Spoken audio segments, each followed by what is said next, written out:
It's the Mariners postgame podcast live from Austin Rooney's car as we are doing this in the parking lot of Veterans Field as the lights come down after the Mariners came down all over the Anglers in the top of the ninth inning. It was a 3-2 one-run game headed into the top of the ninth before the Mariners scored not one, not two. I'm not going to do it all. They scored 8 runs.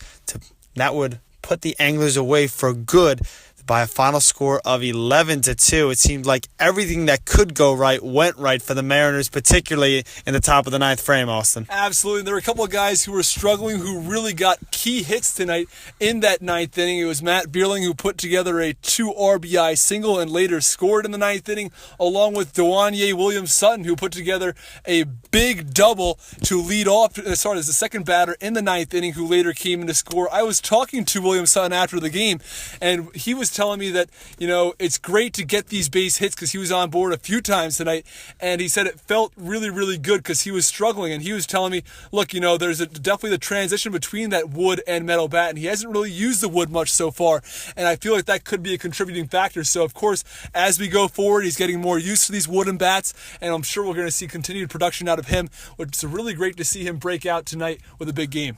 Yeah, Williams-Sutton came up big in the ninth. You mentioned Matt Bierling, another guy who was struggling at the plate some, had a big game. And also the pitching, even with the short bullpen tonight, was extremely strong. Let's start off talking about the starter, Brian Christian. That's right. Brian Christian had all of his pitches working. He was telling me that he was able to get ahead in the count, and that's what really helped him in this game versus Chatham. He was using the fastball on both sides of the plate, able to work in some breaking balls really effectively, and that's what led him to get the win tonight. I was talking to Coach Engler, and he was telling me that, they just had a very thin bullpen tonight, which led to Teddy Rodliff pitching again, back-to-back nights for him.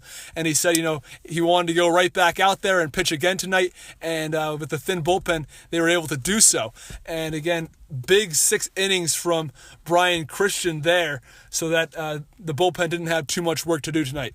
And going back on the offensive side of things, it seemed that now you can really point at everybody in the Mariners lineup, both players who rested tonight and players who started tonight, all the way through the order, and say they've contributed. And before tonight, you couldn't say that about everyone, and that's a big confidence boost.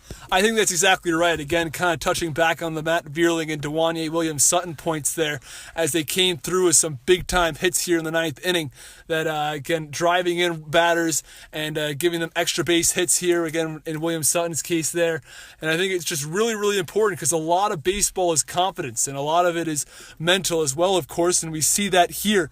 And, again, when you're doing well, you have all the confidence and you continue to hit well. But again, when you're in a slump, it oftentimes continues because it's fortunately sometimes mental, and it's got to get out of that state. And a lot of guys tonight were really able to do that and do that very, very effectively with some really, really nice contact on some balls.